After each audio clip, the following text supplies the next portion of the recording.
En 1867, dans les archives médicales poussiéreuses du petit hôpital de Springfield, Missouri, une série de notes rédigées d'une main de plus en plus tremblante par le docteur Samuel Harding constitue l'un des témoignages les plus troublants de l'Amérique post-guerre civile. L'enfant Timothy Caldwell possède à 8 ans l'intelligence calculatrice d'un stratège militaire chevronné et le regard vide d'un prédateur affamé. Il manipule les adultes avec une facilité qui défie toute compréhension médicale actuelle.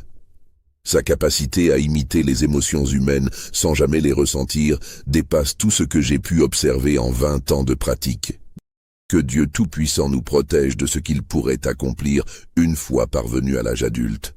Si cette histoire vous glace déjà le sang, abonnez-vous à notre chaîne et dites-nous en commentaire de quelle ville vous nous écoutez. Ces témoignages oubliés de l'Amérique sombre méritent d'être entendus par ceux qui osent affronter la vérité. Cette série de notes, découverte en 1923 lors du démantèlement de l'ancien hôpital pour faire place à une banque moderne, représente l'un des rares ensembles documentaires survivants d'une affaire qui terrorisa silencieusement la campagne du Missouri pendant l'automne et l'hiver 1867. Une affaire si profondément dérangeante que les autorités locales, le clergé et même les familles victimes préférèrent l'effacer complètement des registres officiels plutôt que d'affronter ses implications glaçantes sur la nature même de l'âme humaine. L'année 1867 marquait une période de reconstruction particulièrement difficile pour les États-Unis d'Amérique. 3 longues années s'étaient écoulées depuis la fin officielle de la guerre civile. Mais les cicatrices du conflit fratricide saignaient encore dans chaque recoin du pays. Le Missouri, cet État frontalier déchiré entre loyauté nordiste et sympathie sudiste, tentait désespérément de panser ses plaies profondes tout en naviguant dans les eaux troubles de la réconciliation nationale. Les familles brisées par 4 années de combats acharnés, les milliers d'orphelins abandonnés à leur sort et les communautés rurales isolées tentant de survivre aux bouleversements économiques créaient un terreau particulièrement fertile pour des tragédies silencieuses que l'histoire officielle préférait systématiquement oublier. Dans le comté rural de Greene, situé à une trentaine de miles au sud-ouest de la ville en expansion de Springfield, la vallée verdoyante de Cedar Creek s'étendait comme un havre de paix trompeur, au cœur d'un paysage encore marqué par les ravages récents. Cette région vallonnée, parcourue de rivières serpentines aux eaux cristallines et couverte de vastes forêts de chênes centenaires et d'érables majestueux, abritait une poignée de fermes isolées et un petit village de moins de 300 âmes courageuses. La guerre civile avait miraculeusement épargné ces terres reculées des combats directs, mais ses conséquences continuaient inexorablement d'affluer sous forme d'orphelins déplacés, de vétérans estropiés cherchant un nouveau départ, et de familles désemparées tentant de reconstruire péniblement leur existence sur les décombres de leurs rêves brisés. Le village de Cedar Creek lui-même ne comportait qu'une rue principale poussiéreuse, bordée de quelques commerces essentiels. L'épicerie générale de Jonas Mitchell, un homme rond et jovial qui tenait également office de bureau de poste officieux, la forge de Wilhelm Schmidt, immigrant allemand, arrivé avant la guerre et respecté pour son travail méticuleux, l'école de bois blanc, où Miss Rebecca Thompson enseignait avec passion à une vingtaine d'enfants de tous âges, et l'église méthodiste où le révérend Josiah Parker prêchait chaque dimanche, devant une assemblée de fermiers au visage buriné par le travail et les intempéries. L'atmosphère générale du village respirait cette solidarité rustique et cette simplicité de mœurs caractéristiques de la frontière américaine, où chacun connaissait intimement son voisin et où les secrets, quand ils existaient, étaient partagés à voix basse, entre femmes, autour d'une tasse de café brûlant. C'est dans ce décor bucolique, apparemment préservé des turbulences du siècle, que vivaient Henry et Martha Caldwell, couple de fermiers respectés dans la quarantaine avancée. Leur vaste propriété, héritée du père d'Henry qui avait été l'un des premiers pionniers de la région dans les années 1830, s'étendait majestueusement sur 120 acres de prairies particulièrement fertiles, bordées par les méandres paresseux de Cedar Creek. La maison principale, construction solide de bois blanc à 2 étages dans le style colonial tardif, avait été bâtie dans les années 1840 selon les plans ambitieux du patriarche familial. Elle dominait fièrement un paysage soigneusement organisé de champs de maïs ondulant sous la brise, de pâturages verdoyants où paissaient paisiblement une trentaine de têtes de bétail de races sélectionnées et de vergers productifs plantés d'arbres fruitiers de diverses espèces. Henry Caldwell, homme robuste et méthodique aux cheveux prématurément grisonnants et aux mains calleuses par 40 années de labeur ininterrompu, gérait cette exploitation florissante avec la rigueur implacable et l'attention méticuleuse aux détails caractéristiques des descendants de pionniers. Sa journée commençait invariablement avant l'aube par une inspection complète de la propriété, suivie d'une planification précise des tâches quotidiennes adaptées aux saisons et aux conditions climatiques. Les voisins le respectaient pour sa parole donnée, sa générosité discrète envers les familles dans le besoin et sa capacité remarquable à faire prospérer ses terres même pendant les années les plus difficiles. Pourtant, derrière cette façade de force tranquille, Henry portait secrètement le poids d'une mélancolie sourde liée à l'absence d'héritier pour perpétuer l'œuvre familiale. Martha Caldwell, née Thompson et cousine éloignée de l'institutrice du village, était une femme d'une beauté fanée, mais encore perceptible, aux cheveux châtains striés de fils d'argent et aux yeux noisettes empreints d'une tristesse profonde qu'elle tentait vainement de dissimuler derrière un sourire perpétuellement bienveillant. Pieuse pratiquante et pilier discret de la communauté méthodiste locale, elle tenait sa maison avec un dévouement exemplaire qui masquait mal la souffrance secrète d'une maternité refusée par la Providence. Chaque dimanche, après le service religieux, elle s'attardait longuement dans le petit cimetière adjacent à l'église, s'agenouillant devant une tombe minuscule et anonyme où reposait l'unique enfant qu'elle avait porté 15 ans plus tôt, mort-né après un accouchement particulièrement difficile qui avait définitivement compromis ses espoirs de maternité future. Le couple n'avait donc jamais eu d'enfant survivant, épreuve cruelle qu'ils attribuaient avec résignation à la volonté insondable du Tout-Puissant, sans pour autant parvenir à accepter cette solitude imposée avec la sérénité chrétienne qu'ils affichaient publiquement. Martha surtout portait ce vide existentiel comme une blessure secrète qui ne cicatrisait jamais complètement, priant chaque matin et chaque soir avec une ferveur désespérée pour que le Seigneur daigne enfin illuminer leur foyer de la présence bénie d'un enfant à aimer, protéger et élever selon les préceptes divins.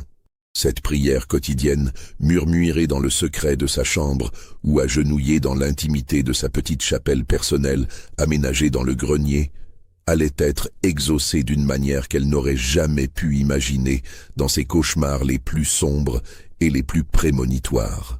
Les années qui précédèrent l'arrivée de Timothy s'écoulaient selon un rythme immuable, ponctué par les travaux agricoles saisonniers, les services religieux dominicaux et les rares événements sociaux qui ponctuaient la vie de cette communauté isolée.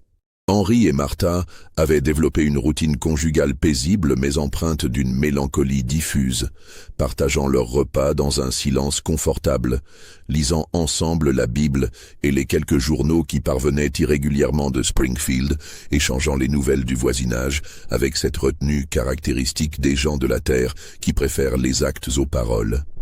Leur mariage, solide mais dépourvu de la joie spontanée qu'apporte généralement la présence d'enfants, ressemblait à un jardin magnifiquement entretenu mais éternellement silencieux, où manque le rire cristallin qui donne son sens véritable à l'existence humaine.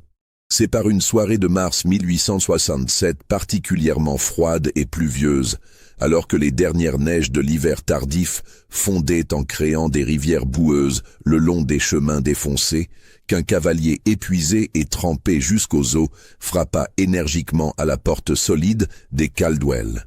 L'homme qui se tenait sur le seuil, ruisselant sous sa cape de voyage imbibée d'eau glacée, n'était autre que le révérend Joshua Whitman, pasteur itinérant respecté dans toute la région pour son dévouement aux œuvres charitables et spécialement chargé par les autorités ecclésiastiques du placement des nombreux orphelins de guerre qui erraient encore par centaines sur les routes du Missouri. Le révérend Whitman, homme de 60 ans aux cheveux blancs clairsemés et au visage buriné par des décennies de voyages par tous les temps, transportait avec lui dans sa carriole bâchée un enfant de 8 ans dont l'histoire personnelle incarnait toute la tragédie de ces années de conflits fratricides.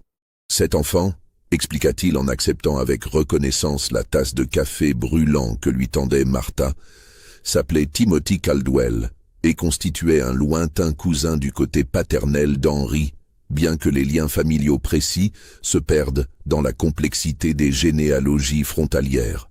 Ses parents, James et Mary Caldwell, ont péri lors de la terrible bataille de Wilson's Creek en août 1861, raconta Whitman de sa voix grave et mesurée, tandis que l'enfant demeurait silencieux près de la porte, observant attentivement chaque détail de la pièce avec des yeux d'un bleu cristallin qui semblait tout absorber. James servait dans le 3e régiment d'infanterie du Missouri sous les ordres du général Lyon. Mary, enceinte de leur second enfant, accompagnait le régiment comme tant d'épouses courageuses de cette époque. Quand les forces confédérées du général Price ont lancé leur attaque surprise à l'aube, le chaos a été tel que... Il marqua une pause douloureuse, jetant un regard compatissant vers Timothy, qui ne manifestait aucune émotion particulière. Les détails importent peu.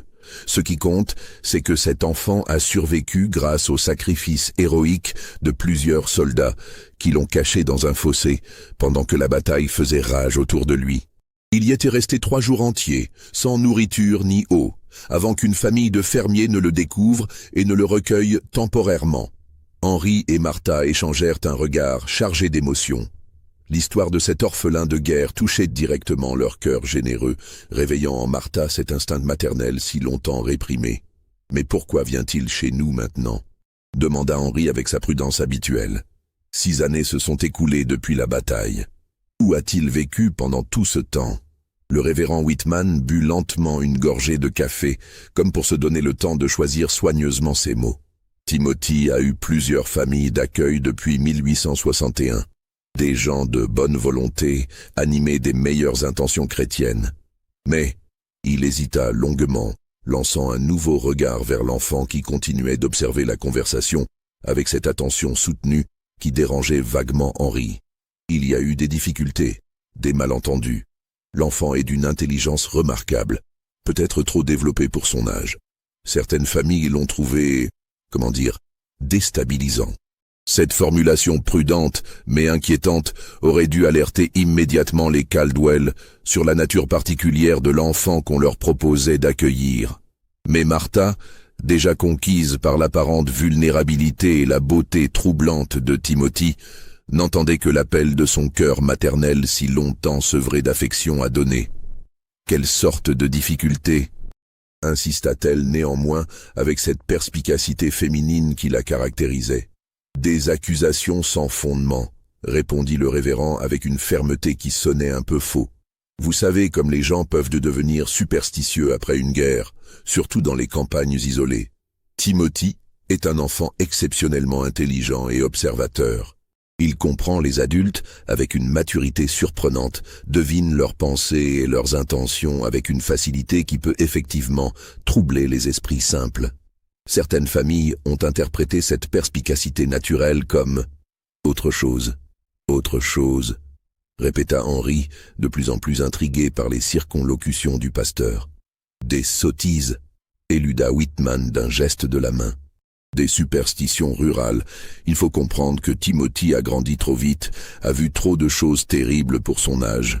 La guerre, la mort de ses parents, l'instabilité de ses conditions de vie, tout cela a forgé chez lui une maturité précoce que certains jugent dérangeante.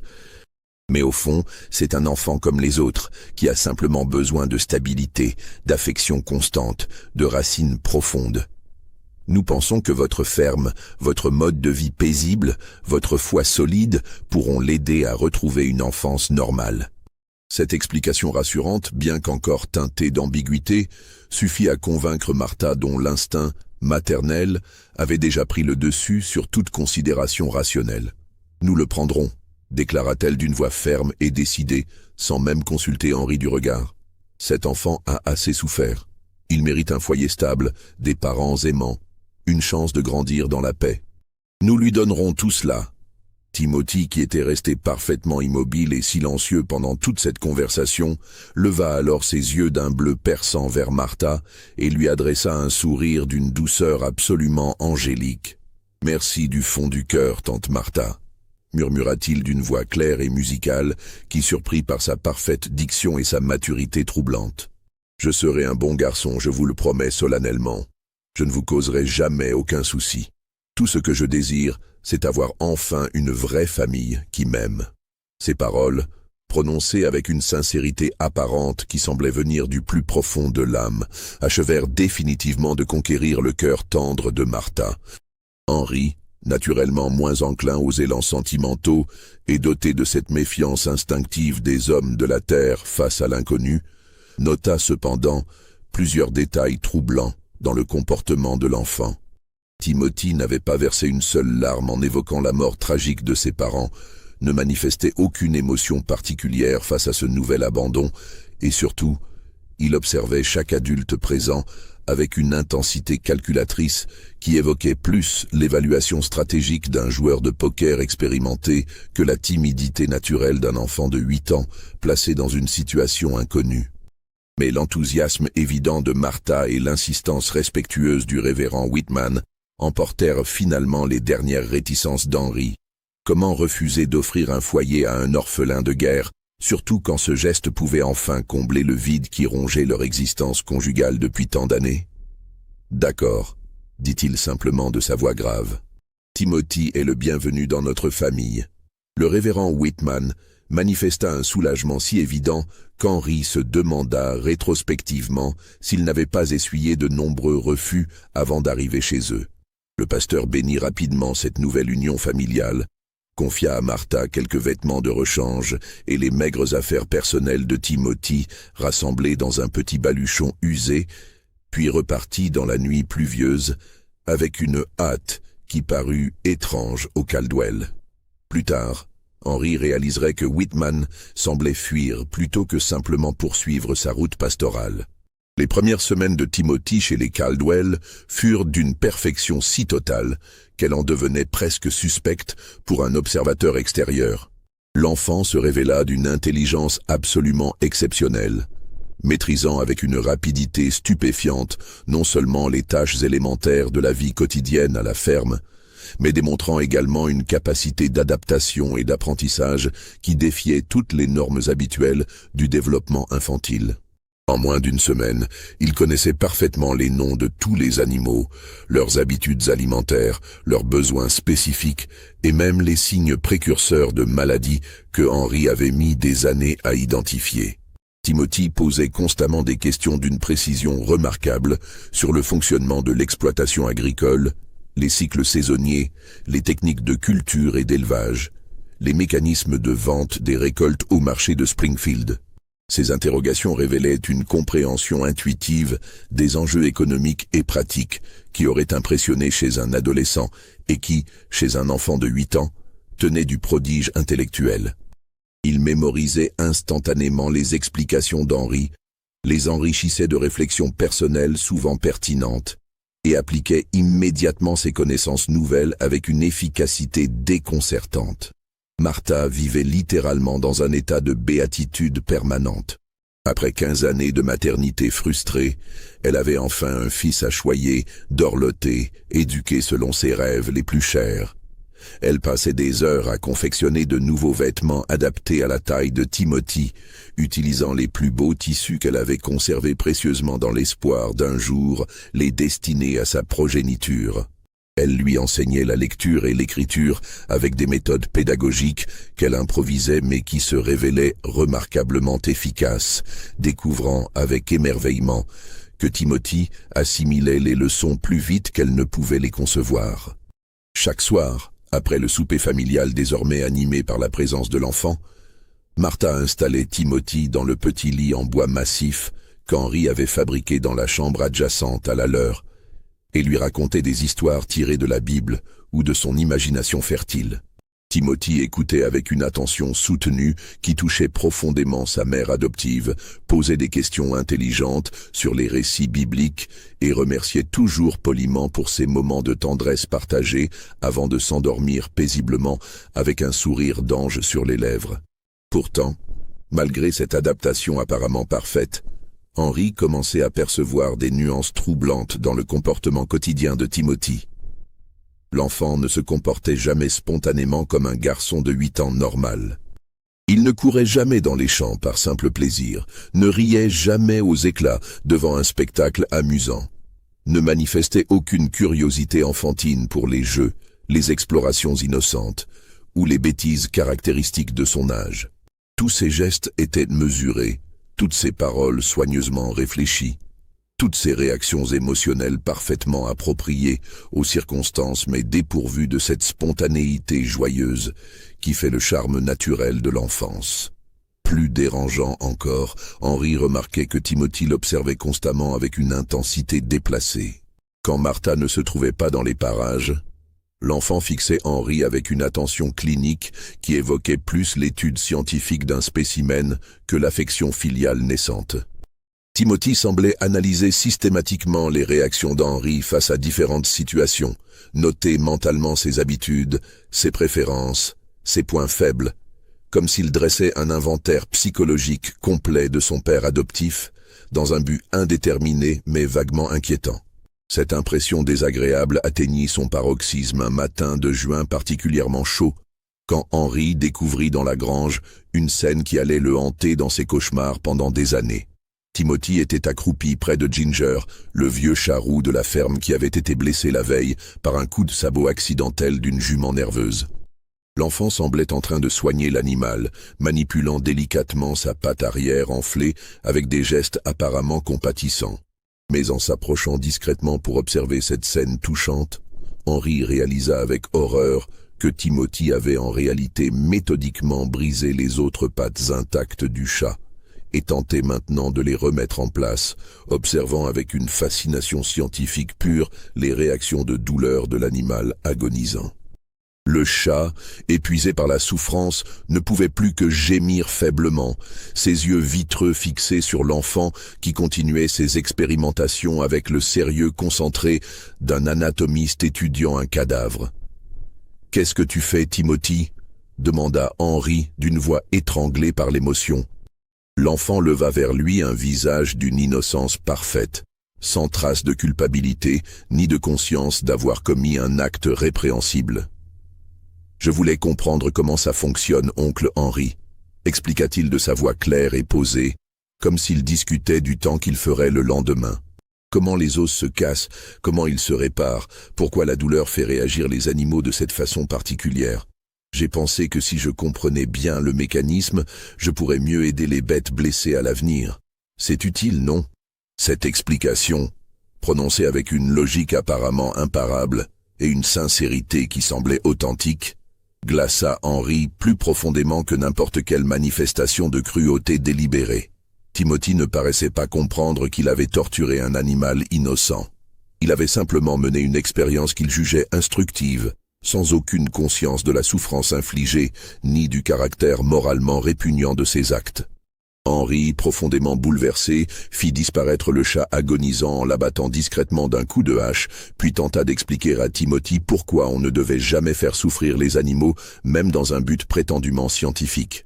L'enfant l'écouta avec l'attention respectueuse qu'il manifestait toujours envers les adultes, hocha gravement la tête pour signifier sa compréhension, et présenta des excuses qui semblaient parfaitement sincères pour cette erreur de jugement qu'il promettait solennellement de ne jamais répéter. Mais Henry avait vu cette lueur froide dans les yeux bleus de Timothy pendant qu'il expliquait son expérience. Cette absence totale d'empathie, cette incapacité fondamentale à comprendre la souffrance d'autrui comme quelque chose de moralement significatif.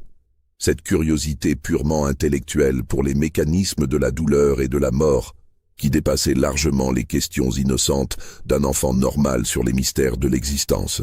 Le fermier passa plusieurs nuits blanches à se torturer l'esprit, se demandant s'il devait partager ses inquiétudes avec Martha. Comment expliquer à une femme qui venait enfin de goûter aux joies de la maternité que l'enfant qu'elle chérissait plus que sa propre vie pourrait être fondamentalement différent des autres êtres humains? Comment détruire ce bonheur si longtemps attendu avec des soupçons qui paraîtraient délirants à toute personne sensée? Henri choisit finalement le silence, espérant désespérément que l'incident resterait isolé et que l'affection inconditionnelle de Martha suffirait à guider Timothy vers un développement émotionnel plus normal. Cette décision, compréhensible mais tragique, allait sceller le destin de plusieurs innocents dans les mois à venir. L'été 1867 apporta avec lui les premières chaleurs étouffantes caractéristiques du Missouri et, plus inquiétant, les premières vraies tragédies qui allaient progressivement transformer l'atmosphère paisible de Cedar Creek en climat de suspicion sourde et d'angoisse diffuse. En juillet, par une après-midi particulièrement caniculaire où la campagne entière semblait assommée par la température accablante, la petite Emily Watson, fillette de 4 ans aux boucles blondes et au rire cristallin, disparut mystérieusement pendant qu'elle jouait près de la rivière sous la surveillance supposée de sa grande sœur de 12 ans. Emily était la fille cadette de Robert et Sarah Watson, couple de fermiers installés sur une propriété adjacente à celle des Caldwell. Fillette particulièrement éveillée et débrouillarde pour son âge, elle connaissait parfaitement tous les dangers de la rivière et savait nager avec une aisance remarquable depuis ses 3 ans. Sa disparition soudaine dans un secteur qu'elle fréquentait quotidiennement parut immédiatement suspecte à sa famille et aux voisins qui participèrent aux recherches. Pendant 3 jours entiers, toute la communauté de Cedar Creek se mobilisa pour retrouver Emily. Hommes, femmes et enfants ratissèrent systématiquement chaque buisson, chaque recoin de la forêt, chaque méandre de la rivière sur plusieurs milles à la ronde. Timothy Caldwell participa activement à ces recherches avec un dévouement exemplaire qui impressionna tous les adultes présents. Il suggérait des endroits à explorer, consolait la mère éplorée avec des paroles d'une sagesse touchante, organisait même spontanément les autres enfants du village pour qu'ils participent efficacement aux battues. Timothy est un garçon exceptionnel, confia Sarah Watson à Martha pendant une pause dans les recherches. Il a une maturité et une compassion rares chez un enfant de son âge. Vous pouvez être fier de lui. Ces compliments réchauffèrent le cœur de Martha, qui voyait dans l'attitude héroïque de Timothy la confirmation que son instinct maternel ne l'avait pas trompé en accueillant cet enfant dans leur foyer. Henri, plus observateur, remarquait cependant que Timothy semblait connaître avec une précision troublante les habitudes d'Emily, ses jeux favoris, ses cachettes secrètes, alors qu'à sa connaissance, les 2 enfants n'avaient eu que peu d'occasions d'interaction depuis son arrivée à la ferme.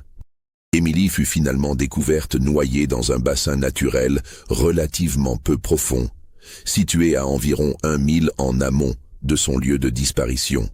Les circonstances de sa mort parurent immédiatement étranges au shérif local, un homme expérimenté nommé Daniel Crawford. L'enfant savait parfaitement nager et connaissait intimement tous les dangers de ce secteur de rivière qu'elle fréquentait depuis sa plus tendre enfance. De plus, pour atteindre ce bassin isolé, Emily aurait dû remonter le courant pendant plus d'1 heure, traverser des zones difficiles d'accès pour une fillette de 4 ans et abandonner sans raison apparente ses jeux habituels près de la maison familiale. L'autopsie rudimentaire, pratiquée par le docteur Samuel Harding, récemment arrivé de Springfield et seul médecin qualifié de la région, révéla des ecchymoses suspectes sur les bras et les épaules d'Emily, compatibles avec une immobilisation forcée, but pouvant également résulter d'une chute accidentelle sur les rochers glissants du bassin. Le docteur Harding, homme de science formé dans les meilleures universités de l'Est, examina méticuleusement tous les éléments disponibles avant de rendre ses conclusions. Âgé d'une 40aine d'années, doté d'une barbe soigneusement taillée et de lunettes qui accentuaient son regard perçant, Harding avait été envoyé par les autorités sanitaires de l'État pour établir un dispensaire dans cette région rurale encore mal desservie médicalement. Son arrivée à Cedar Creek, quelques semaines seulement avant la mort d'Emily, semblait providentielle aux yeux des habitants, qui voyaient enfin arriver un représentant de la médecine moderne dans leur communauté isolée. Les marques sur le corps de cet enfant, expliqua-t-il au shérif Crawford dans le rapport officiel, peuvent s'expliquer par plusieurs hypothèses. Une lutte contre la noyade dans un bassin rocheux peut effectivement produire ce type d'ecchymose. Cependant, leur localisation et leur intensité suggèrent également la possibilité d'une contrainte externe appliquée avant l'immersion fatale. Cette conclusion ambiguë ne satisfit personne, mais l'absence de témoins et d'indices matériels probants contraignit les autorités à classer l'affaire comme un accident tragique, tout en gardant secrètement quelques interrogations sur les circonstances exactes du décès. Ce soir-là, Timothy rentra à la ferme Caldwell avec une expression de tristesse profonde qui émut particulièrement Martha. « C'était terrible, tante Martha », raconta-t-il de sa voix claire en s'asseyant près du poêle, ses vêtements encore humides des recherches. Elle criait si fort dans l'eau. J'ai essayé de l'aider, mais j'étais trop petit, trop faible. Si seulement j'avais été plus grand, plus fort, peut-être que j'aurais pu la sauver. Ses yeux bleus brillaient d'une émotion qui semblait authentique, et Martha serra instinctivement l'enfant contre son cœur maternel, émue par sa détresse apparente et sa générosité naturelle qui l'avait poussé à risquer sa propre sécurité pour tenter de secourir Emily. « Tu as fait tout ton possible, mon chéri », murmura-t-elle en caressant ses cheveux bouclés. « Personne ne peut t'en demander davantage. Tu as un cœur d'or. » Henry, observant cette scène depuis le seuil de la cuisine, remarqua plusieurs détails qui l'intriguèrent profondément. Timothy ne tremblait pas malgré l'émotion qu'il exprimait, ne versait aucune larme réelle malgré sa tristesse apparente. Plus troublante encore, son récit contenait des détails précis sur les derniers moments d'Emily Watson. Ses cris, sa lutte dans l'eau, ses tentatives désespérées pour regagner la rive, que personne d'autre ne pouvait connaître puisque, selon toutes les versions officielles, aucun témoin n'avait assisté à la noyade. Comment Timothy pouvait-il savoir qu'Emily avait crié? Comment pouvait-il décrire sa lutte contre la mort avec une précision si saisissante?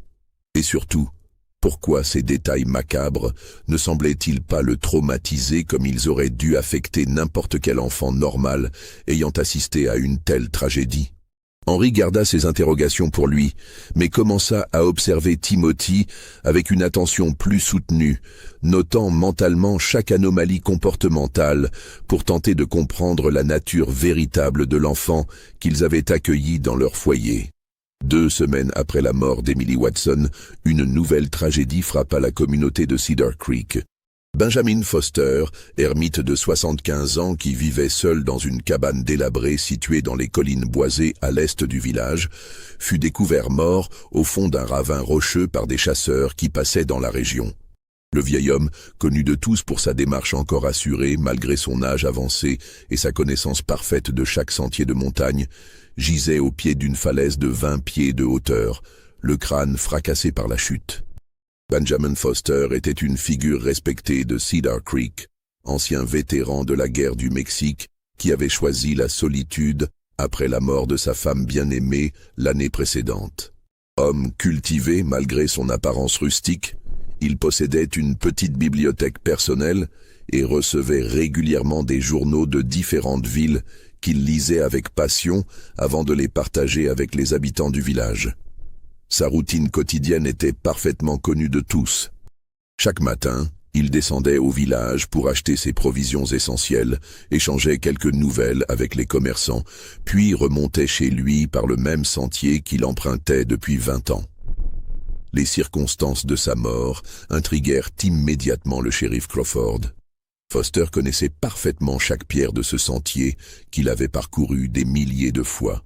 De plus, les traces retrouvées sur les lieux suggéraient qu'il s'était écarté de son itinéraire habituel pour s'approcher dangereusement du bord de la falaise. Comportement totalement atypique chez un homme aussi prudent et méthodique.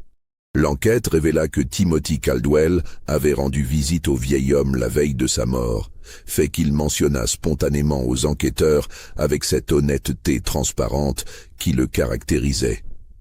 Tante Martha avait préparé des confitures de mûres, expliqua-t-il avec cette diction parfaite qui surprenait toujours les adultes. Elle pensait que Monsieur Foster apprécierait cette attention, car il vit si seul depuis la mort de sa pauvre épouse. J'ai voulu lui apporter un peu de réconfort. Cette initiative généreuse émut profondément Martha, qui y vit la preuve supplémentaire de la bonté naturelle de Timothy et de l'éducation morale qu'elle s'efforçait de lui transmettre. Il était si reconnaissant, continua Timothy avec une expression de compassion touchante. Il m'a raconté des histoires fascinantes de la guerre contre le Mexique, de ses jeunes années d'aventure, de sa rencontre avec sa défunte épouse. Mais il avait l'air si fatigué, si mélancolique. Il m'a dit plusieurs fois qu'il avait hâte de rejoindre sa Martha au paradis. Ces étaient ses propres mots. Ces paroles innocentes prirent une résonance particulièrement sinistre quand on apprit par d'autres sources que Foster avait effectivement sombré dans une dépression profonde depuis la mort de sa femme et évoquait régulièrement son désir de la rejoindre dans l'éternité. Timothy semblait posséder une capacité troublante à identifier instinctivement les faiblesses psychologiques des gens, leurs souffrances secrètes, leurs désirs inavoués de mort ou d'évasion. Henry commençait à établir des connexions que sa raison refusait obstinément d'accepter. À chaque tragédie récente, Timothy se trouvait dans les parages. À chaque mort suspecte, l'enfant offrait une explication parfaitement plausible, exprimait exactement l'émotion appropriée aux circonstances et montrait une maturité remarquable face au malheur d'autrui. Mais Henry surprenait parfois dans ses yeux cette lueur froide qu'il avait remarquée lors de l'incident avec le chat torturé. Une lueur de satisfaction secrète, de fascination morbide soigneusement dissimulée sous des dehors compatissants. Le mois d'août apporta une nouvelle catastrophe qui acheva de transformer l'atmosphère de Cedar Creek en climat de peur sourde et de suspicion généralisée. Sarah Mitchell, fillette de 6 ans particulièrement vive et débrouillarde, fille unique de Thomas et Rebecca Mitchell qui tenaient l'épicerie générale du village, disparut par une chaude après-midi d'été alors qu'elle jouait dans le jardin familial situé juste derrière le magasin. La disparition de Sarah déclencha la plus importante mobilisation jamais vue dans l'histoire de Cedar Creek. Non seulement tous les habitants du village et des fermes environnantes participèrent aux recherches, mais le shérif Crawford fit appel à des renforts de Springfield et même à des groupes de volontaires venus des comtés voisins. Pendant une semaine entière, plus de 200 personnes ratissèrent systématiquement chaque pouce carré de territoire dans un rayon de 10 000 autour du village. Timothy Caldwell se distingua une fois de plus par son dévouement exemplaire à la cause. Il organisa spontanément les enfants du village en équipe de recherche, suggéra des endroits inexplorés ou cherchés, apporta nourriture et réconfort aux familles épuisées par l'angoisse. Son comportement héroïque impressionna tellement les adultes que plusieurs habitants proposèrent officiellement au conseil municipal de lui décerner une médaille de bravoure civique une fois Sarah retrouvée. « Ce garçon a une âme de saint », déclara publiquement le révérend Parker du haut de sa chaire dominicale. « Il nous montre l'exemple de ce que devrait être la charité chrétienne en action. Les Caldwell peuvent être fiers d'élever un enfant d'une telle qualité morale. » Ces louanges publiques comblaient Martha de bonheur et de fierté maternelle. Henry, cependant, continuait d'observer Timothy avec cette méfiance instinctive qui grandissait de jour en jour. L'enfant semblait connaître avec une précision troublante les habitudes de Sarah Mitchell, ses jeux favoris, ses cachettes secrètes dans le village, ses peurs et ses désirs. Comment avait-il acquis une connaissance si intime de la fillette, alors qu'Henry ne se souvenait d'aucune interaction particulière entre eux? Plus inquiétant encore, Timothy proposait constamment de nouveaux secteurs à explorer, comme s'il possédait une carte mentale complète de tous les endroits où une enfant perdue pourrait se trouver. Ces suggestions se révélaient souvent pertinentes, ce qui augmentait encore sa réputation de perspicacité exceptionnelle. Mais Henry se demandait comment un garçon de 8 ans, arrivé récemment dans la région, pouvait connaître le territoire mieux que des adultes qui y vivaient depuis des décennies. Sarah Mitchell fut finalement découverte dans un puits abandonné situé à plus de 3000 du village, dans une zone boisée particulièrement isolée que peu d'habitants fréquentaient régulièrement. L'enfant était morte noyée, mais les circonstances de sa présence dans ce lieu reculé demeuraient totalement mystérieuses. Comment une fillette de 6 ans avait-elle pu parcourir une telle distance à travers bois sans que personne ne la voie? Pourquoi avait-elle abandonné ses jeux habituels dans le jardin familial pour entreprendre une expédition aussi périlleuse? Et surtout, comment avait-elle fini par tomber dans un puits qu'elle ne pouvait pas connaître et dont l'accès était normalement bloqué par une couverture de planches pourries? L'enquête du shérif Crawford ne put établir aucune explication satisfaisante.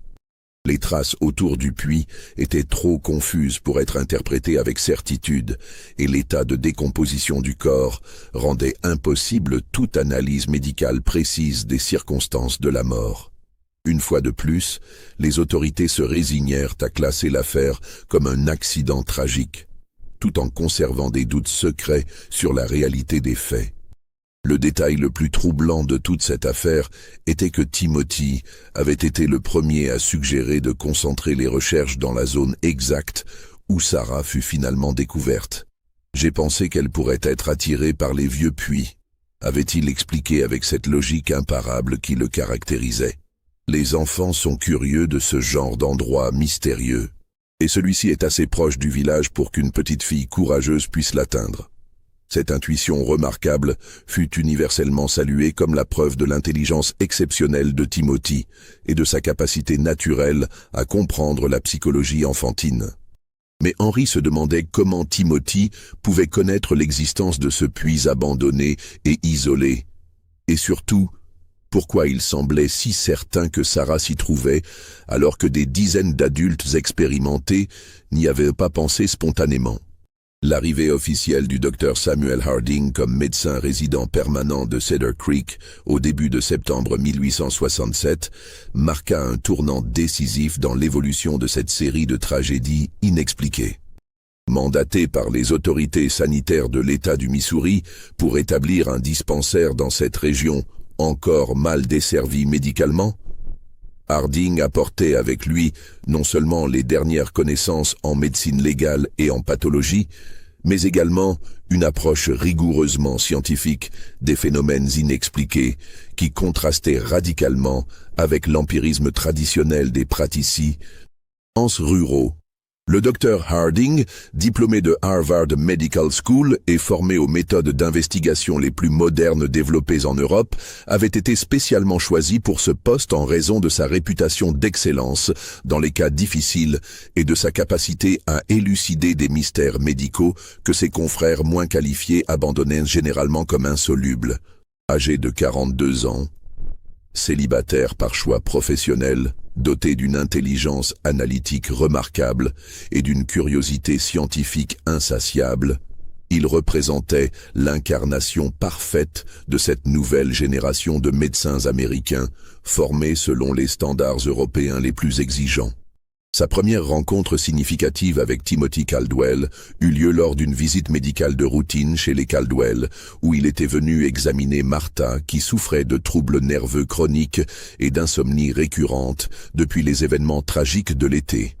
L'enfant se présenta avec cette politesse parfaite qui le caractérisait, offrit spontanément de porter la lourde sacoche médicale du docteur et engagea immédiatement une conversation d'une maturité surprenante sur les aspects techniques de la profession médicale. « Vous devez observer beaucoup de morts dans votre travail, Dr Harding », déclara Timothy de sa voix claire et posée, avec cette curiosité intellectuelle qui impressionnait généralement les adultes. Cela doit être absolument fascinant de comprendre précisément pourquoi les gens cessent de vivre, comment leurs corps réagissent aux différentes causes de décès. Est-ce que vous pouvez toujours déterminer avec certitude ce qui s'est passé exactement?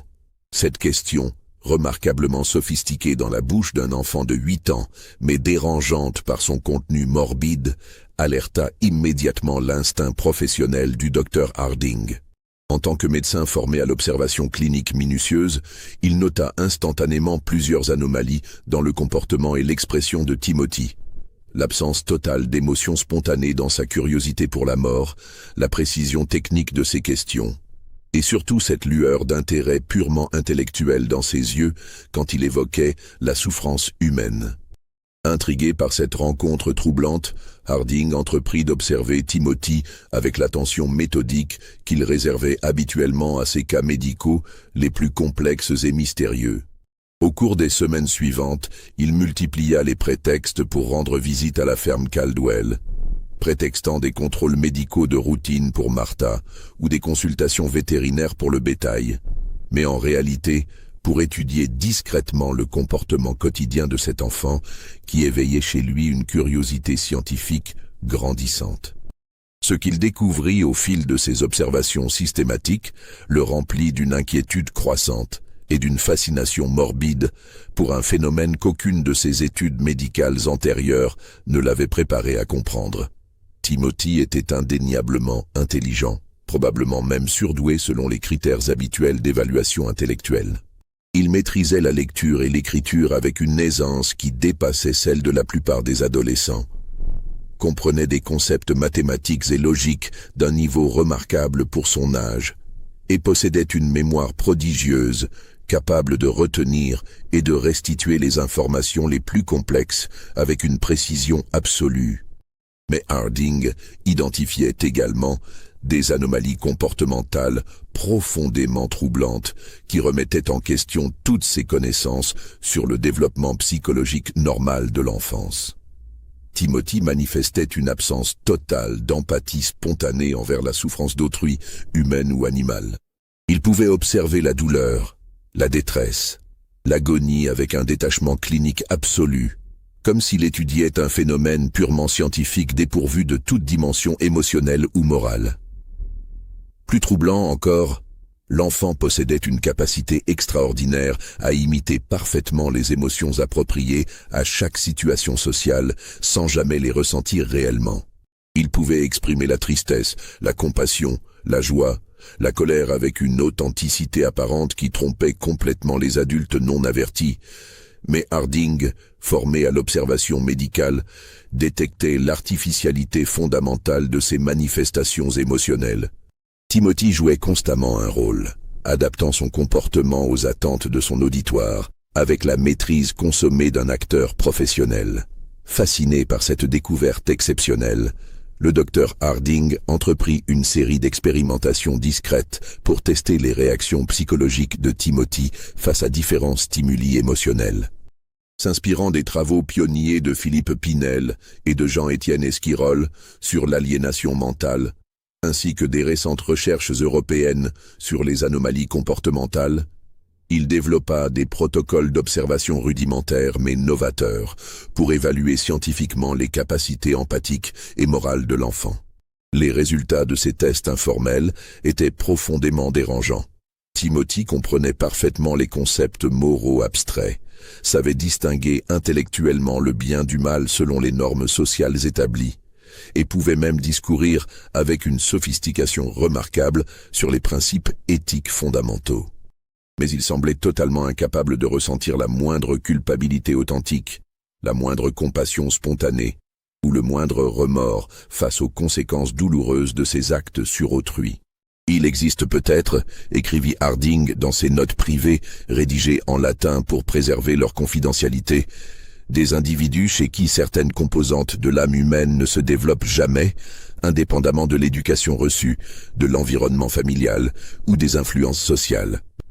Comme si les mécanismes neurologiques responsables de l'empathie et de la conscience morale étaient simplement absents dès la naissance, créant des êtres humains d'apparence normale mais fondamentalement dépourvus d'humanité véritable. Cette hypothèse révolutionnaire, qui anticipait de plusieurs décennies les découvertes de la psychiatrie moderne sur la psychopathie, bouleversait profondément les convictions scientifiques et religieuses du docteur Harding. Comment concilier l'existence de tels individus avec les croyances chrétiennes traditionnelles sur la nature fondamentalement bonne de l'âme humaine ? Comment expliquer l'absence apparente de conscience morale chez un enfant élevé dans un environnement familial aimant et moralement irréprochable? En octobre 1867, les soupçons croissants de Harding se précisèrent dramatiquement quand il découvrit par hasard que Timothy tenait secrètement un journal personnel détaillé, soigneusement dissimulé dans une cachette aménagée sous les combles du grenier de la ferme Caldwell. Ce journal, rédigé dans une écriture soignée et mature qui contrastait avec l'âge de son auteur, constituait un document d'une importance capitale pour comprendre le fonctionnement mental réel de l'enfant. L'accès à ce journal se fit de manière fortuite lors d'une visite médicale prolongée chez les Caldwell. Martha souffrait d'une migraine particulièrement sévère qui nécessitait un traitement au laudanum, et Henry était absent pour des travaux urgents au champ. Timothy, feignant une soudaine fatigue, s'était retiré dans sa chambre pour une sieste inhabituelle. Harding, profitant de cette opportunité rare, avait discrètement exploré les parties hautes de la maison, sous prétexte de vérifier la qualité de l'air dans les combles, problème médical fréquent dans les constructions rurales de cette époque. C'est ainsi qu'il découvrit la cachette ingénieuse aménagée par Timothy. Une lame de plancher mobile dissimulée sous un tas de vieux journaux et accessible uniquement à quelqu'un connaissant son mécanisme secret d'ouverture. Le journal lui-même, relié artisanalement dans du cuir de fabrication domestique, contenait plus de 100 pages d'observations minutieuses rédigées avec la régularité et la méthode d'un scientifique professionnel. Le contenu de ce document secret dépassa les pires appréhensions du docteur Harding. Timothy y consignait avec une précision clinique toutes ses observations sur les habitants de Cedar Creek, leurs habitudes quotidiennes, leurs faiblesses psychologiques, leurs peurs secrètes, leurs désirs inavoués, leur vulnérabilité physique et émotionnelle. Chaque résident du village faisait l'objet d'une fiche détaillée où l'enfant analysait méthodiquement les moyens de les influencer, de les manipuler ou de leur nuire efficacement. Plus troublant encore, Timothy décrivait avec un détachement scientifique absolu les incidents survenus pendant l'été. La noyade d'Emily Watson, la chute mortelle de Benjamin Foster, la disparition de Sarah Mitchell. Ces récits, rédigés à la première personne avec une précision technique saisissante, ne constituaient pas exactement des aveux directs, mais contenaient des détails que seul l'auteur ou un témoin direct des tragédies pouvait connaître. Une page particulièrement horrifiante était consacrée à des dessins anatomiques d'une précision remarquable, représentant différentes méthodes pour provoquer la mort en simulant des accidents. Timothy avait annoté chaque illustration avec des commentaires techniques sur l'efficacité des diverses approches, leur probabilité de succès et leur capacité à tromper les enquêtes officielles. Le plus effrayant dans ces annotations était leur ton absolument neutre, dépourvu de toute émotion, comme si l'enfant rédigeait un manuel technique sur l'entretien des machines agricoles. La dernière section du journal, datée de la semaine précédente, contenait des projets d'études pour l'automne à venir. Timothy y planifiait méthodiquement de nouvelles expérimentations sur le comportement humain face à la peur, à la douleur et à la mort. Il avait déjà sélectionné plusieurs sujets d'observation parmi les habitants les plus vulnérables de Cedar Creek, analysant leur routine quotidienne et leurs faiblesses exploitables avec la minutie d'un prédateur étudiant ses proies futures. Le docteur Harding referma ce document maudit avec des mains tremblantes, réalisant qu'il venait de découvrir la preuve irréfutable de l'existence d'un phénomène médical totalement inédit dans son expérience professionnelle. Timothy Caldwell n'était ni fou ni débile mental selon les critères psychiatriques de l'époque. Il était simplement et terrifiablement vide de toute compassion humaine, de tout sens moral authentique, de toute capacité à ressentir la culpabilité ou le remords. L'enfant fonctionnait comme un mécanisme parfaitement rationnel, mais dépourvu d'âme, capable d'analyser, de planifier et d'exécuter ses projets avec une efficacité redoutable, mais une absence totale de conscience éthique. Si ces révélations troublantes vous donnent des frissons dans le dos, mettez un like et partagez vos théories en commentaire. Comment la médecine de 1867 pouvait-elle comprendre un phénomène que nous commençons à peine à élucider aujourd'hui? Confronté à cette découverte terrifiante, le docteur Harding se trouva face à un dilemme moral et professionnel d'une complexité extraordinaire. Comment alerter la communauté sur la nature véritable de Timothy sans créer une panique généralisée? Comment convaincre les autorités et la famille Caldwell de la dangerosité de cet enfant en apparence si parfaitement normal et attachant? Et surtout, comment protéger les innocents sans disposer d'aucun précédent légal ou médical pour traiter un cas aussi exceptionnel? Le médecin tenta d'abord d'approcher Henry Caldwell avec des allusions prudentes sur les particularités comportementales qu'il observait chez Timothy. Mais comment expliquer à un fermier pragmatique que l'enfant qu'il élevait avec amour pourrait être un monstre déguisé en ange? Henry avait certes ses propres doutes croissants sur Timothy, mais l'amour aveugle de Martha pour son fils adoptif rendait toute discussion directe absolument impossible. Martha idolâtrait littéralement Timothy. L'enfant représentait pour elle l'accomplissement de tous ses rêves maternels, la justification de son existence de femme, le don divin qu'elle avait espéré pendant tant d'années. Elle refusait catégoriquement d'entendre le moindre reproche contre son petit prodige, attribuant systématiquement les incidents récents à une série de coïncidences tragiques mais naturelles. Toute tentative de remise en question du caractère angélique de Timothy déclenchait chez elle des crises d'hystérie qui nécessitaient l'intervention médicale du docteur Harding. Face à cette impasse, le médecin décida de rassembler discrètement des preuves supplémentaires avant de prendre des mesures plus radicales. Il entreprit une surveillance secrète de Timothy, notant systématiquement tous ses comportements suspects, photographiant mentalement chaque anomalie psychologique, constituant progressivement un dossier médical complet sur ce cas unique dans les annales de la science. Cette période d'observation intensive révéla des aspects encore plus troublants de la personnalité de Timothy. L'enfant semblait posséder une intelligence sociale extraordinaire qui lui permettait de manipuler subtilement chaque adulte selon ses faiblesses spécifiques. Avec Martha, il jouait le rôle du fils parfait, affectueux et reconnaissant. Avec Henry, il se montrait respectueux et travailleur, gagnant progressivement sa confiance par de petits services rendus. Avec les autres habitants du village, il adaptait instantanément son comportement pour susciter exactement les réactions qu'il désirait obtenir. Plus inquiétant encore, Timothy commençait à manifester des signes d'impatience face à la lenteur des événements intéressants dans la communauté. Le docteur Harding intercepta plusieurs conversations où l'enfant se plaignait discrètement de l'ennui de la vie rurale, exprimant le souhait que quelque chose d'excitant se produise bientôt pour rompre la monotonie quotidienne.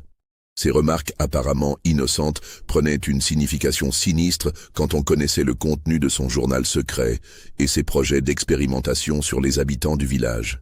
Le mois de novembre 1867 apporta les premières neiges précoces de l'hiver et une tension palpable qui semblait électrifier l'atmosphère de Cedar Creek. Les habitants commençaient à chuchoter discrètement sur la série de morts inexpliquées qui avait marqué l'été et l'automne, et certains regards suspicieux se tournaient progressivement vers les familles récemment installées dans la région. Personne n'osait encore formuler d'accusations directes, mais une méfiance sourde s'installait dans les relations de voisinage, autrefois caractérisées par la confiance mutuelle et la solidarité communautaire.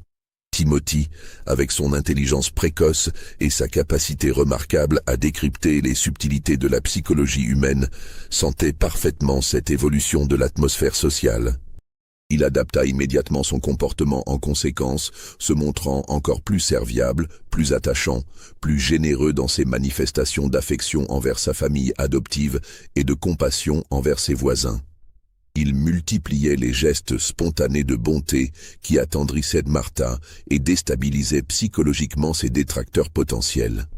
Qui pourrait soupçonner un enfant de 8 ans qui aidait spontanément les veuves âgées à porter leurs courses au marché hebdomadaire? Qui pourrait imaginer le mal chez un garçon qui consolait les orphelins avec une sagesse dépassant son âge et récitait parfaitement ses prières du soir?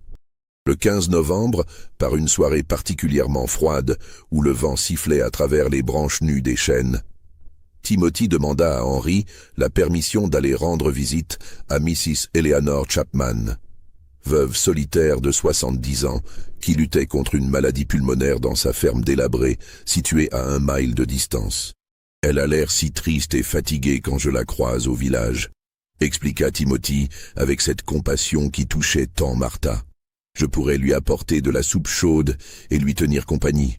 Personne ne devrait affronter la maladie dans la solitude, n'est-ce pas, oncle Henry ?» Cette phrase, prononcée avec une innocence parfaite, fit instinctivement frissonner Henry. Quelque chose dans le ton de Timothy, dans cette manière qu'il avait de mentionner la mort avec une familiarité troublante, éveillait ses pires craintes. Mais comment refuser une telle marque de charité chrétienne? Il autorisa Timothy à partir, non sans lui recommander fermement de rentrer avant la tombée de la nuit. Timothy Caldwell ne revint jamais à la ferme. Miss Eleanor Chapman fut découverte morte le lendemain matin par son voisin le plus proche, alerté par l'absence inhabituelle de fumée sortant de sa cheminée. Elle gisait au pied de l'escalier de pierre menant à sa cave, le cou brisé par une chute fatale. Près du corps, les enquêteurs trouvèrent un bol de porcelaine renversé et les traces distinctes de petits pieds dans la poussière accumulée. L'enquête établit rapidement les circonstances apparentes du décès. Mrs. Chapman était descendue chercher des conserves dans sa cave quand elle avait glissé sur une marche rendue traîtreusement glissante par de la soupe répandue. Accident tragique, mais compréhensible pour une femme affaiblie par la maladie et l'âge. Mais Timothy avait disparu sans laisser la moindre trace physique de son passage. Ses vêtements, ses quelques affaires personnelles, même son journal secret que le docteur Harding s'empressa de vérifier, tout avait été soigneusement emporté avec une préméditation qui excluait toute hypothèse d'enlèvement ou d'accident. Seule restait une lettre d'adieu adressée à Martha, rédigée de son écriture soignée et mature. « Ma chère tante Martha bien-aimée, merci du fond du cœur pour toute votre bonté et votre amour maternel. Je dois maintenant partir rejoindre mes vrais parents dans l'au-delà. Ne me cherchez pas, car mon destin m'appelle ailleurs. Je resterai éternellement votre petit Timothy qui vous aimait sincèrement. » Post-scriptum. Mrs. Chapman était très fatiguée par la souffrance. Elle m'a confié son désir de se reposer pour toujours. Les recherches pour retrouver Timothy durèrent 3 semaines d'efforts acharnés. Toute la population du comté participa au battu, fouillant méthodiquement chaque grange abandonnée, chaque cave oubliée, chaque recoin où un enfant pourrait se cacher. Les rivières furent draguées, les forêts explorées jusqu'aux frontières des comtés voisins, les fermes isolées visitées par les équipes de volontaires. Aucune trace de Timothy Caldwell ne fut jamais découverte. Martha sombra dans une mélancolie profonde qui ne la quitta plus. Elle passait ses journées à scruter l'horizon depuis la fenêtre de sa cuisine, guettant le retour de son enfant adoré.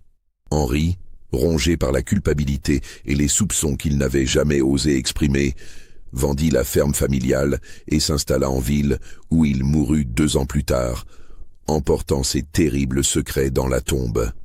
Le docteur Samuel Harding continua obstinément ses recherches sur ce qu'il appelait dans ses notes confidentielles l'anomalie Caldwell. Il correspondit avec des collègues européens, consulta les travaux les plus avancés sur l'aliénation mentale, tenta de définir scientifiquement ce phénomène inédit qu'il avait observé chez Timothy. Ses conclusions révolutionnaires, jugées trop dangereuses pour l'époque, ne furent jamais publiées. Ses archives privées constituèrent l'un des premiers témoignages médicaux sur ce que la psychiatrie moderne identifierait un siècle plus tard comme la psychopathie infantile. Mais l'histoire de Timothy ne s'arrêta pas à Cedar Creek. Dans les années qui suivirent, des rapports troublants commencèrent à parvenir de différentes régions. Arkansas, Tennessee, Colorado. Toujours la même méthode immuable. Un enfant orphelin, intelligent et séduisant, était accueilli par une famille bienveillante. Toujours les mêmes conséquences tragiques. Une série de morts accidentelles frappant les plus vulnérables, puis la disparition mystérieuse de l'enfant. Un détective privé de Saint-Louis, Thomas Mackenzie, établit finalement des connexions entre ces incidents éparpillés. Ces investigations révélèrent un schéma récurrent. Un garçon blond aux yeux bleus, âgé apparemment de 8 à 12 ans, qui répondait à différents noms, mais conservait toujours la même intelligence manipulatrice et le même charme diabolique. Le dernier signalement confirmé remonte à 1894, dans une petite ville du Colorado. Puis plus rien. Timothy Caldwell, ou celui qui portait ce nom, avait simplement cessé d'exister dans les archives officielles. Les dossiers du docteur Harding posent une question qui hante encore les spécialistes.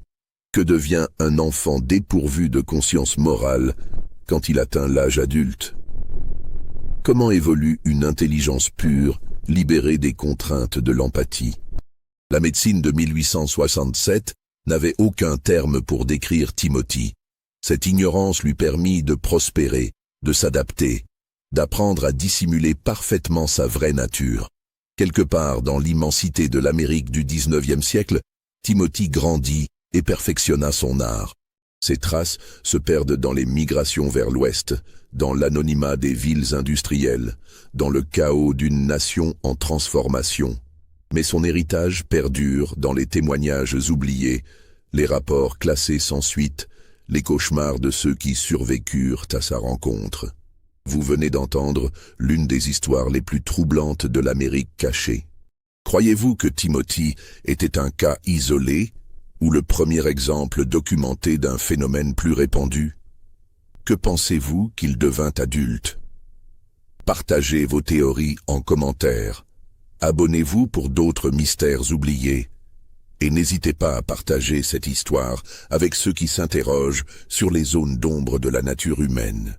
Le dossier Timothy Caldwell reste officiellement clos dans les archives du Missouri.